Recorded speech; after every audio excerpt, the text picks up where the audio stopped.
안녕하세요. 저는 C1번가 코어 플랫폼 개발팀에서 근무 중인 안희석입니다. 오늘은 C1번가 코어 플랫폼 개발팀에서 겪은 서비스 디스커버리 통합 사례에 대해서 소개해드리고자 합니다. 오늘 제가 주로 다룰 이슈는 C1번가에서 스프링 클라우드를 기반으로 운영되던 MSA 플랫폼에 쿠버네티스를 추가하면서 겪은 서비스 디스커버리 통합에 대한 문제입니다. 해당 이슈에 대해서 자세히 살펴보기 전에 어떤 컨텍스트를 배경으로 서비스 디스커버리 통합을 하게 되었는지에 대해서 먼저 공유드리고자 하겠습니다. 2016년 C1번가는 모놀리틱 아키텍처 구조에서 여러 한계점을 느끼고 있었습니다. 모놀리틱 아키텍처 구조에서 여러 개발팀들이 공통으로 사용하기 위해 만들어진 공통 코드는 어느새 200만 라인이 달했고, 그 200만 라인에는 C1번가 초창기부터 사용해오던 여러 라이브러리와 기술 스택들이 혼재되어져 있었습니다. 공통 코드에서 하나의 라이브러리를 버전업하였을 때 해당 라이브러리에 버그가 있다면 전체 서비스에 영향을 주었고, 심지어 IDE에서 막대한 규모의 코드 뭉친 프로젝트를 로드하는 것조차 쉽지 않았습니다. 이런 상황에서 개발과 운영은 분리되어져 있었기 때문에 이 거대한 모놀리틱 어플리케이션을 배포하는 데에는 매달 정기 배포에만 배포가 가능했고, 정기 배포의 버전을 출시하기 위해 모든 팀들이 해당 날짜에 맞추어 개발을 하였습니다. 문제는 한 개발팀의 코드에 버그가 있었다면 모놀리틱 구조에서는 다른 서비스에도 영향을 주기 때문에 롤백을 해야 했고, 롤백도 일정을 잡고 진행이 되어야 했습니다. 이런 상황이 반복되면서 여러 서비스들이 원래 출시 예정이던 날짜에 피처 딜리버리 되지 못하는 문제도 발생했습니다. 빠르게 증가하는 트래픽을 점점 더 거대해져가는 모놀리틱 아키텍처로 감당하기에는 더 힘들어졌고, 또 고객분들을 위한 여러 피처들을 빠르게 딜리버리하는 것에 대한 한계점에 부닥치게 되었습니다. C1번가 서비스의 성장을 위해서는 해결책이 필요한 상황이었습니다. C1번가는 이러한 상황을 타파하기 위해 모놀리틱 아키텍처 구조에서 마이크로 서비스 아키텍처로 전환을 결정하게 되었습니다. 한 번에 모든 서비스를 옮긴다는 것은 불가능한 플랜이기 때문에 점진적으로 마이그레이션을 하기 위해 스트랭글러 패턴을 사용하기로 하였습니다. 넷플릭스 OSS를 기반으로 하는 스프링 클라우드를 사용하여 MSA 플랫폼을 구축하였고, 이 플랫폼을 바인이라고 하기로 하였습니다. 2016년부터 현재까지 지속적으로 레거시 프로젝트들을 MSA 플랫폼 바임으로 마이그레이션을 수행하여 현재 2022년 11월 기준으로는 수십여 개의 서비스와 800여 개의 인스턴스가 프로덕션 환경에서 안정적으로 운영되고 있습니다. 바임 플랫폼을 사내 IDC에서 개발 운영하던 도중 2021년에 C1번가에서는 리소스를 좀 더 유연하게 사용하기 위해서 아마존 클라우드를 도입하게 되었습니다. 아마존 클라우드 서비스가 도입되면서 신규 서비스를 포함한 일부 서비스들이 아마존 클라우드로 이전하게 되었습니다. 바인 플랫폼에 속하던 일부 서비스들도 아마존 클라우드로 이전하게 되면서 저희 팀에서도 고민이 많아지게 되었는데요. 아마존 클라우드에서 기존의 IDC에 구축된 바인 플랫폼을 어떤 식으로 사용할 수 있을지에 대한 여러 문의들이 들어오기 시작하였기 때문입니다.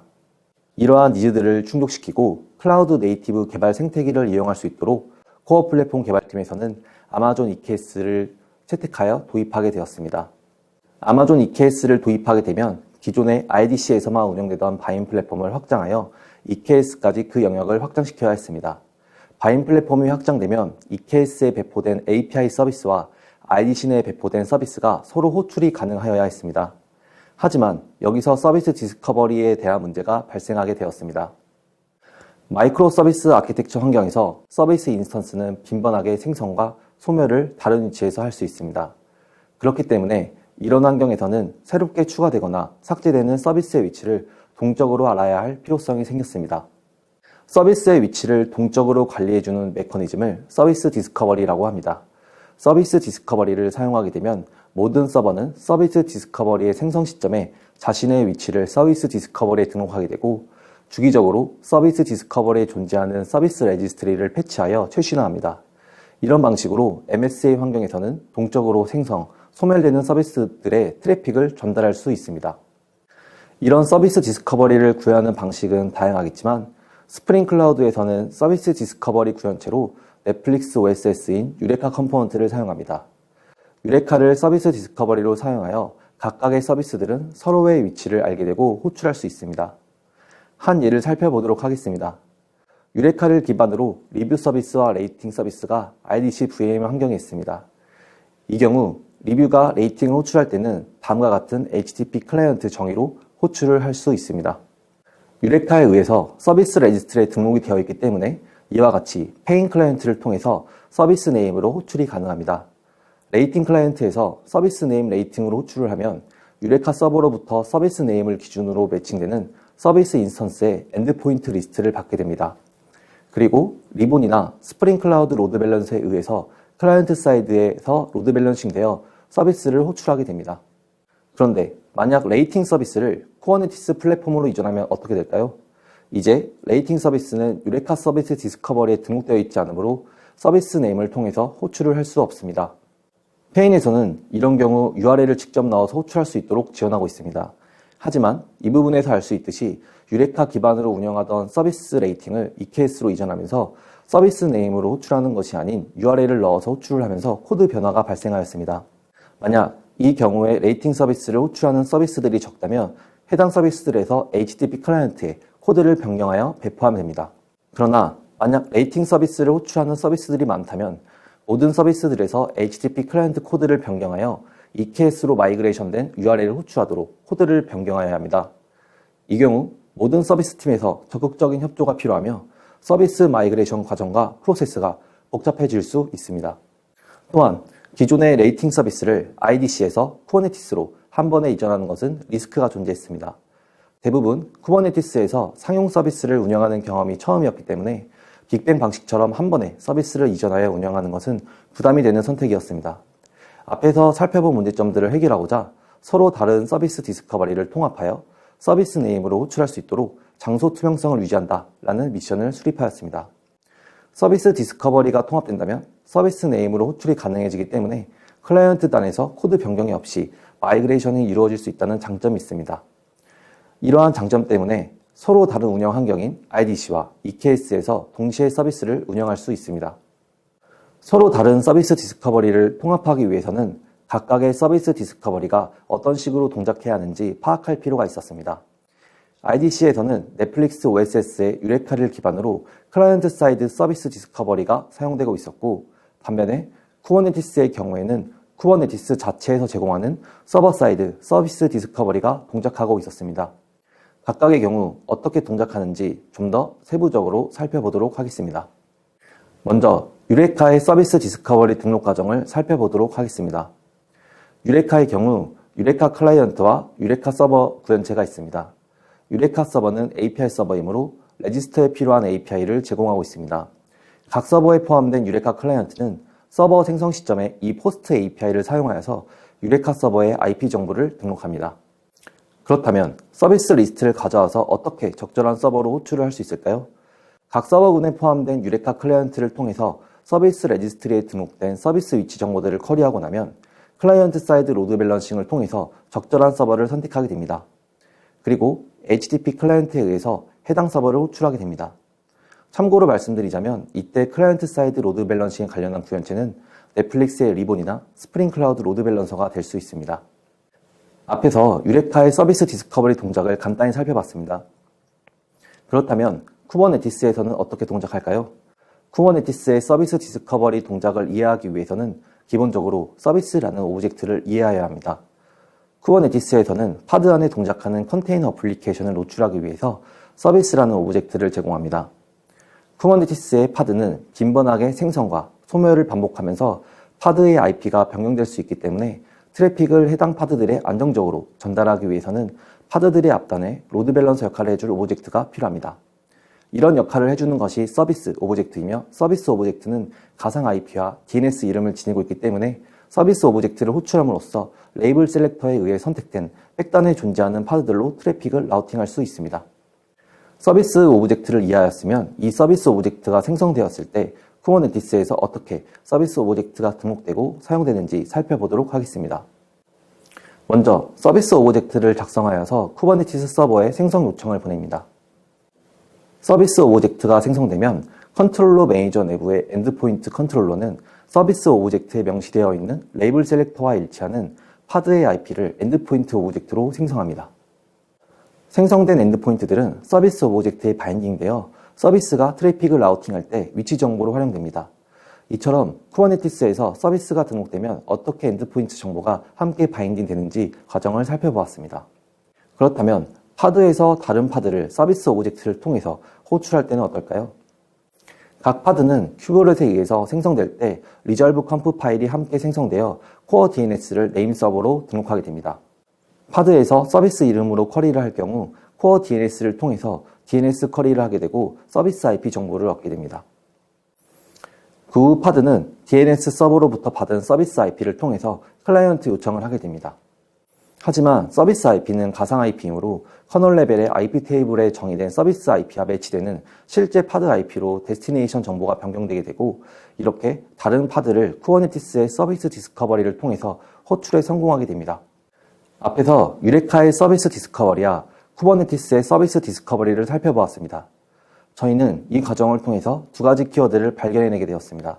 유레카에서는 API들을 제공하여 해당 API로 유레카의 서비스를 등록할 수 있다는 점이었고, 쿠버네티스에서는 서비스와 엔드포인트 오브젝트를 생성하여서 쿠버네티스 내부에서 라우팅이 가능하다는 점이었습니다. 유레카 인스턴스에서 쿠버네티스의 서비스 엔드포인트 오브젝트로, 그리고 쿠버네티스 서비스 엔드포인트에서 유레카 인스턴스로 변환한다면 서로 간의 서비스 디스커버리 종속성 없이 해결할 수 있겠다는 실마리를 얻게 되었습니다. 서비스 디스커버리 간의 종속성이 없어지기 때문에 유레카를 사용하던 서버들은 기존과 동일하게 유레카 클라이언트를 사용해서 서비스 디스커버리를 사용할 수 있으며, 쿠버네티스에 올라가는 서버들은 유레카 클라이언트를 사용하지 않아도 쿠버네티스가 제공하는 서버 사이드 서비스 디스커버리를 그대로 사용하여 IDC 유레카에 등록된 서버들과 통신할 수 있습니다. 한편 이런 피어 구조로 서로 다른 서비스 디스커버리를 사용해도 괜찮을지에 대한 의문이 생길 수도 있습니다. 왜냐하면 새롭게 등록된 엔드포인트가 다른 서비스 디스커버리까지 전파되는 데에 시간이 걸릴 수 있기 때문입니다. 하지만 이 부분은 전혀 문제가 되지 않습니다.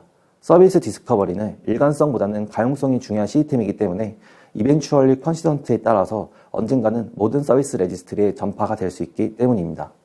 서로 다른 두 서비스 디스커버리를 통합하기 위한 방법으로 다양한 방법들이 있겠지만 저희 팀은 몇 가지 목표를 정하였습니다. 먼저 서비스 디스커버리 간의 통합을 서비스별로 언제든지 원한다면 붙일 수 있고, 원하지 않는다면 해제할 수 있는 편의성을 원했습니다. 서비스별로 어떤 서비스는 서비스 디스커버리 싱크에 등록될 필요가 없을 수도 있고, 언젠가 마이그레이션이 모두 완료된다면 유레카와 쿠버네티스의 서비스 디스커버리 싱크가 더 이상 필요하지 않게 될 수도 있습니다. 이런 작업이 필요할 때마다 매번 번거로운 작업을 하지 않을 수 있도록 쉽게 붙이거나 뗄 수 있는 방법이 필요했습니다. 두 번째로는 옵저빌리티입니다. 만약 서비스 디스커버리 싱크에 문제가 생긴다면 외부 출력만으로 현재 시스템이 어떤 상태인지를 빠르게 파악할 수 있어야 합니다. 이 두 가지 목표를 달성하기 위해서 저희 팀은 쿠버네티스 오퍼레이터 패턴을 도입하기로 하였습니다. 쿠버네티스 오퍼레이터 패턴은 무엇일까요? 쿠버네티스 오퍼레이터 패턴에 대해서 간단히 살펴보도록 하겠습니다. 오퍼레이터 패턴을 이해하기 위한 간단한 예시는 바로 보일러입니다. 보일러 온도 조절기는 사용자가 원하는 온도를 맞추면 사용자가 원하는 온도를 만족할 때까지 온도를 올리게 되며 궁극적으로 해당 온도를 달성하게 됩니다. 쿠버네티스 오퍼레이터도 이와 비슷합니다. 사용자가 원하는 쿠버네티스 리소스의 상태를 야물 파일이나 제이슨을 사용하여 쿠버네티스 서버에 배포하면 쿠버네티스 서버 내부의 컨트롤러는 리컨실레이션 루프라는 조정 작업을 거쳐서 커런트 스테이트와 디자이어드 스테이트를 점진적으로 일치시키게 됩니다.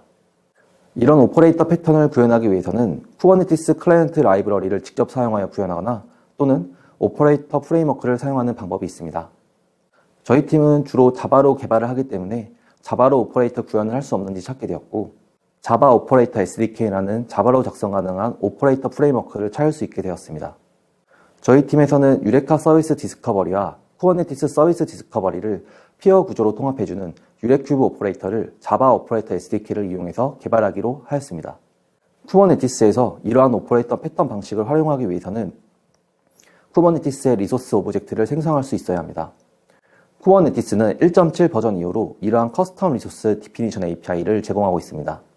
좌측의 커스텀 리소스 디피니션을 이용해서 쿠버네티스 API 서버가 인식할 수 있도록 리소스 오브젝트의 스트럭처를 정의하면 우측 이미지와 같은 커스텀 리소스를 쿠버네티스 API 서버가 쿠버네티스 리소스 자원으로 인식할 수가 있습니다.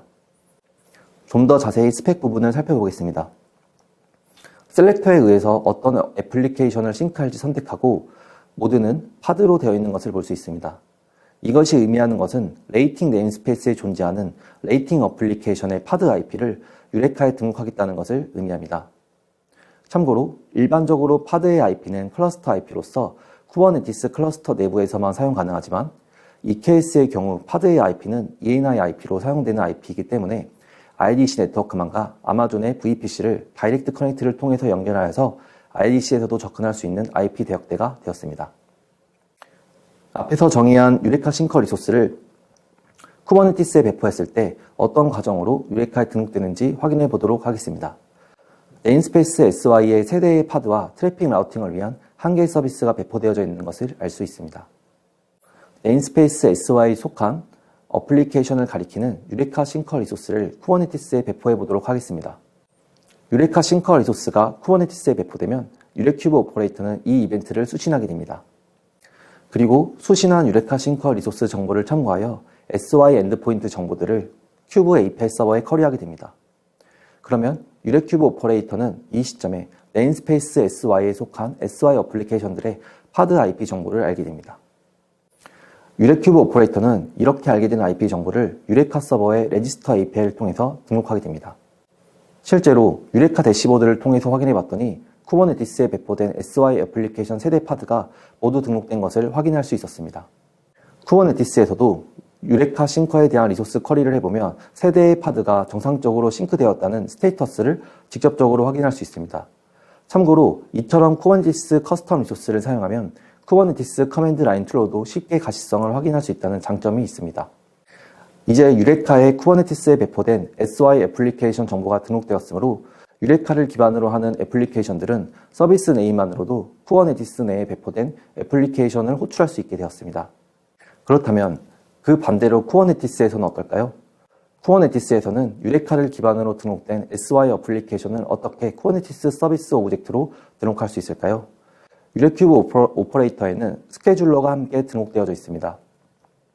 이 스케줄러가 하는 역할은 유레카 서버로부터 EKS 자원이 아닌 인스턴스 리스트를 필터링하여 가져오고 가져온 리스트를 쿠버네티스의 서비스와 엔드포인트 리소스로 변환하여 등록해주는 작업을 해주고 있습니다. 우측 이미지처럼 kubectl 커맨드로 정상적으로 등록되어 있는지 서비스 오브젝트를 쿼리해보면 유레카에 등록되어져 있는 SY 어플리케이션 엔드포인트가 서비스로 등록된 것을 확인할 수 있습니다.